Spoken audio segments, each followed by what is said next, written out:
Джейсон жил простой, понятной жизнью. У него была стабильная работа, привычный маршрут домой и девушка по имени Лили. Лили была его спокойствием, мягкой, верной, той, кто любила его еще тогда, когда у него ничего не было. Но однажды случайная встреча на улице. В его жизнь снова вернулась Эмили.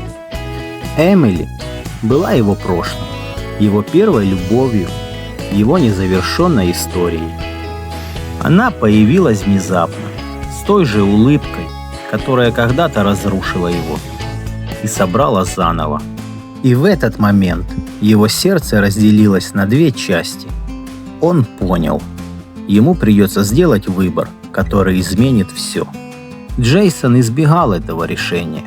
Он говорил себе: «Я подумаю завтра». Он продолжал встречаться с Лили, но его мысли ускользали к Эмили. Ночами он не спал, прокручивал в голове воспоминания. С одной стороны спокойствие, с другой одни эмоции.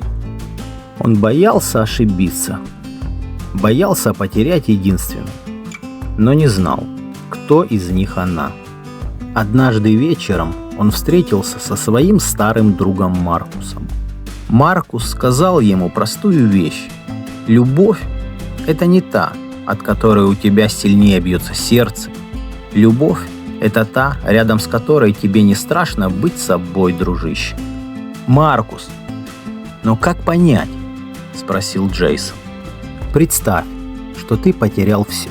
Кто останется рядом? Эти слова стали его даром, его ключом.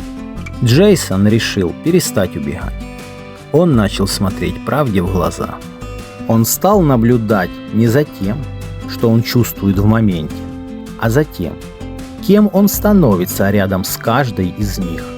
С Эмили он чувствовал страсть, но также и тревогу, неуверенность, страх снова ее потерять. С Лили он чувствовал спокойствие, но боялся, что это не любовь, а привычка. Он вошел в неизведанный мир своего собственного сердца. Однажды ночью Лили спросила его: «Ты все еще любишь ее?» Он не смог ответить, и в этот момент он увидел боль в ее глазах. Он понял, он уже начал терять то, что было настоящим. В ту ночь он остался один. Впервые он почувствовал пустоту. Он больше не был прежним. Джейсон начал вспоминать не моменты страсти, а моменты истины. Когда он был слаб, кто был рядом? Когда он падал, кто поднимал его? Когда весь мир отворачивался, кто оставался с ним? Ответ был тихим, но ясным. Это была Лили. Не потому, что она была ярче, а потому, что она была настоящей. Эмили пригласила его встретиться. Она сказала: «Мы можем начать сначала». В ее глазах был тот самый огонь, который он когда-то любил.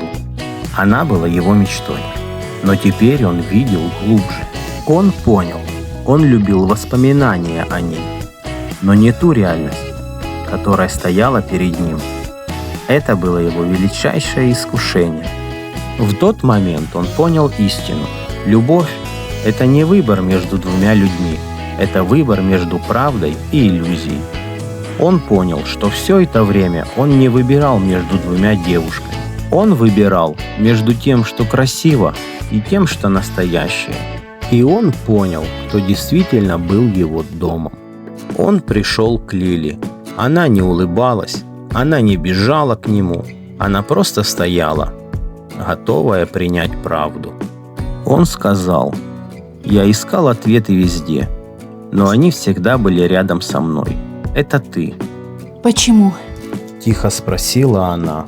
Он ответил: «Потому что рядом с тобой я становлюсь собой».